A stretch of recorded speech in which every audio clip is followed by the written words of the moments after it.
In the bustling streets of New York City, one woman carried death wherever she worked, but she never showed a single symptom. This is the shocking story of Typhoid Mary. The year was 1906. Summer was ending in Oyster Bay, Long Island, a wealthy enclave where New York's elite escaped the city's oppressive heat.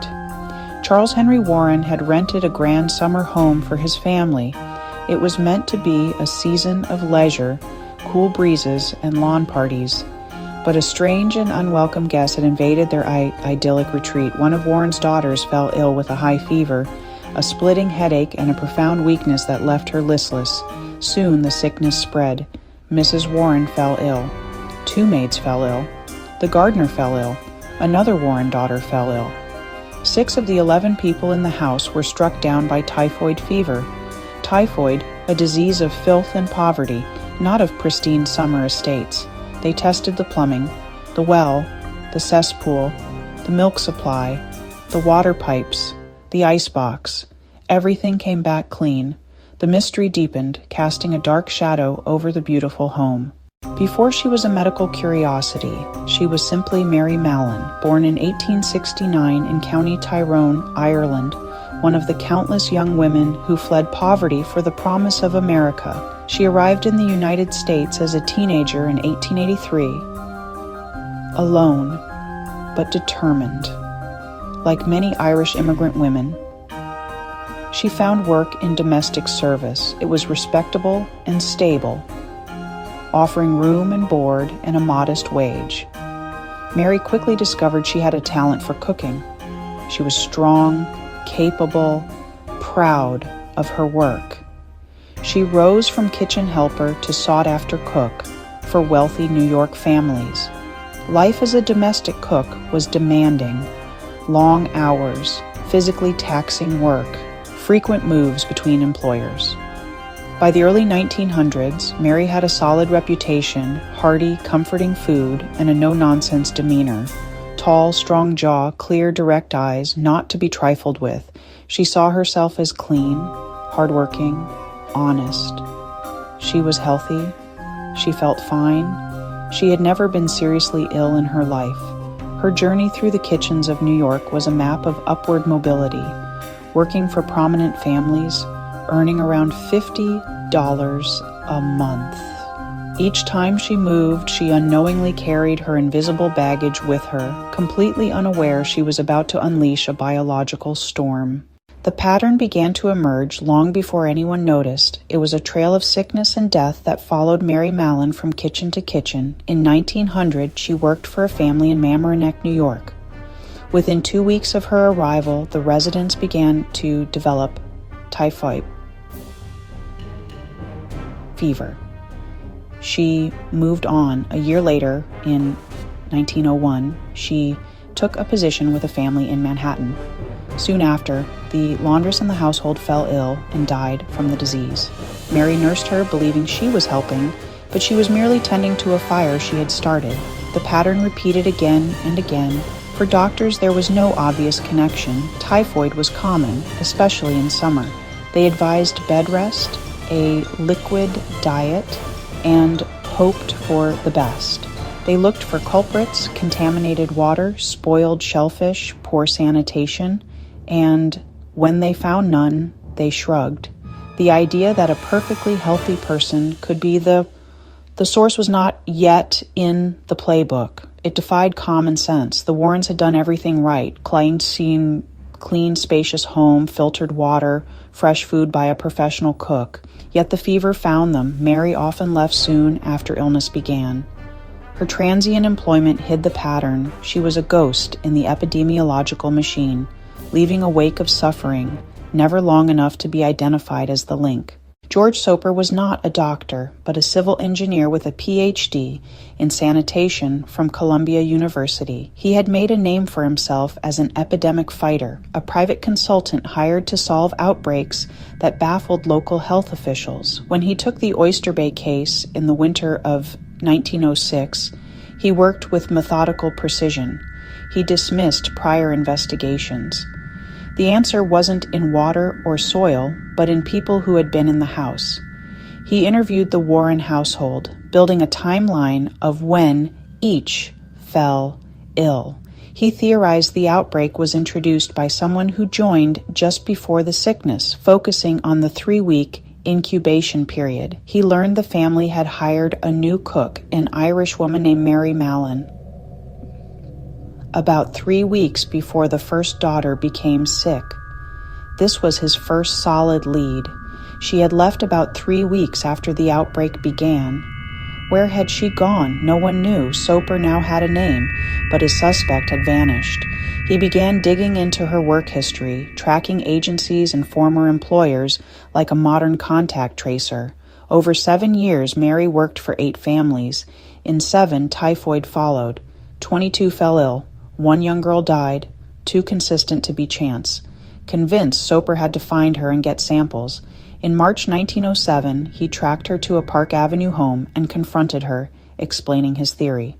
The concept Soper pursued, was revolutionary and frightening, the asymptomatic carrier. Robert Koch had identified such carriers for cholera, but the principle wasn't widely accepted, especially among the public. To most people, sickness was something you could see and feel.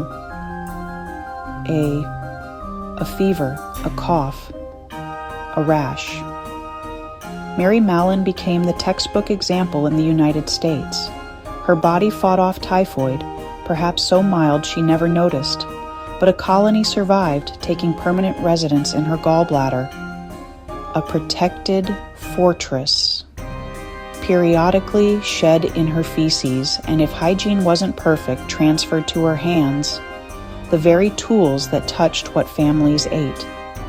This was lost on Mary. She insisted she'd never had typhoid. Strong, healthy, and clean, she saw accusations as attacks on her character and skill. They wanted blood, urine, feces, invasive and humiliating to a proud Irish Catholic woman of that era. Emerging epidemiology versus personal autonomy. She wrote, "I have never had typhoid in my life. Why should I be banished like a leper and compelled to live in solitary confinement?" After his disastrous encounter, Soper went to Herman Biggs. Biggs was convinced a mobile, typhoid-carrying cook was a public danger. He dispatched Dr. S. Josephine Baker to reason with Mary and collect samples. Baker tried to explain the science. Mary remained defiant. Baker returned with police officers.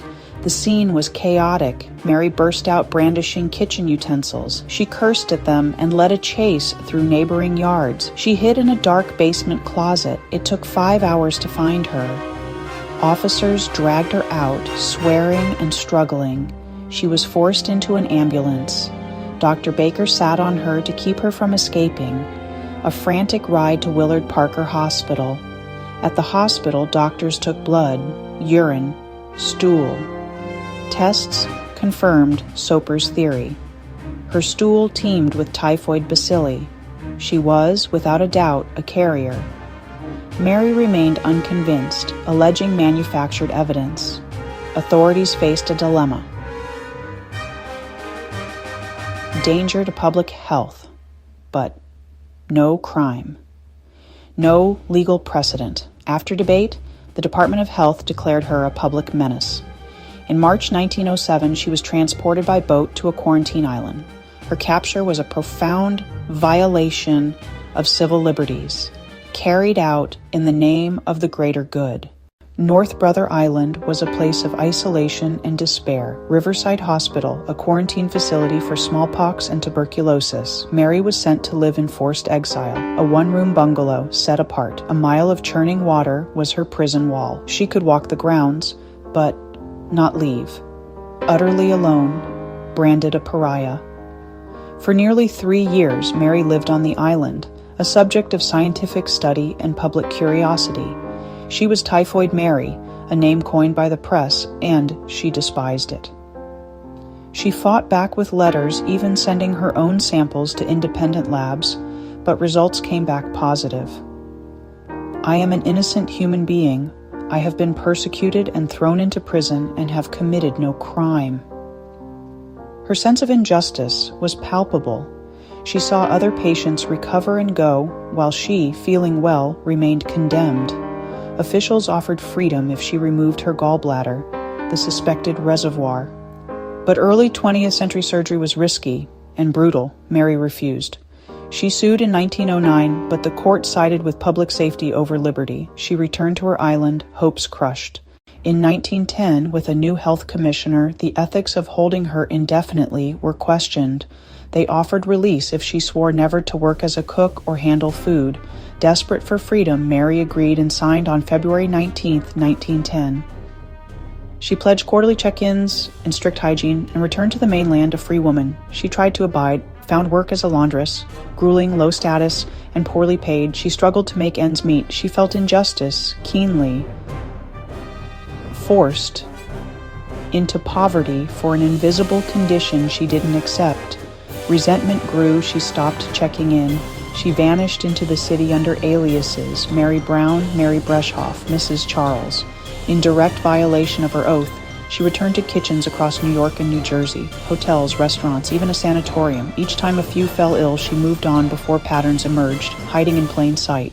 Her decision likely mixed financial desperation, pride in her skills, and stubborn refusal to believe she was a danger.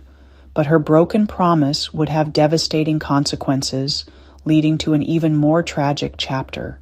The inevitable finally happened in the winter of 1915. A severe, mysterious typhoid outbreak erupted at Sloan Hospital for Women. Patients were pregnant women and new mothers. In total, 25 doctors, nurses, and staff fell ill, and 2 died. The hospital was in crisis. Investigators found sanitation, water, and food supplies appeared perfectly safe. Echoes of Oyster Bay. Attention turned to food handlers, a recently hired kitchen helper. Suspicion fell on Mrs. Mary Brown. Officials arrived. There was nowhere to run. It was Mary Mallon, preparing food for those now falling ill. The discovery sent shockwaves through public health. Typhoid Mary was back, and deadly. She had broken her solemn promise. Sympathy evaporated. She was arrested again.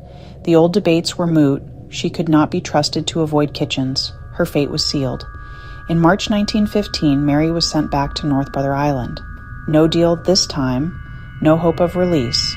She would spend 23 years there, a permanent prisoner of the state, later working as a lab technician in sad irony. She died in 1938, not of typhoid, but of a stroke, alone at 69. The story of Mary Mallon is more than just a historical anecdote. It is a foundational chapter in the history of public health. Her case dramatically illustrated the asymptomatic carrier, forcing the medical community and the public to face danger hidden in a healthy-looking person. It underscored epidemiology and contact tracing, the detective work pioneered by George Soper. Her story helped justify expanding public health powers to quarantine for community safety, a complex balance with individual rights. Was it ethical to lock away a woman for life over a biological condition she couldn't control? This question haunted scholars for decades. Her case is a stark reminder of state power in public health and the need to balance it with compassion and liberty. She was a victim of her time, her biology, and her own stubborn pride. Today, in an era of global pandemics and COVID-19, the lessons of Typhoid Mary are more relevant than ever.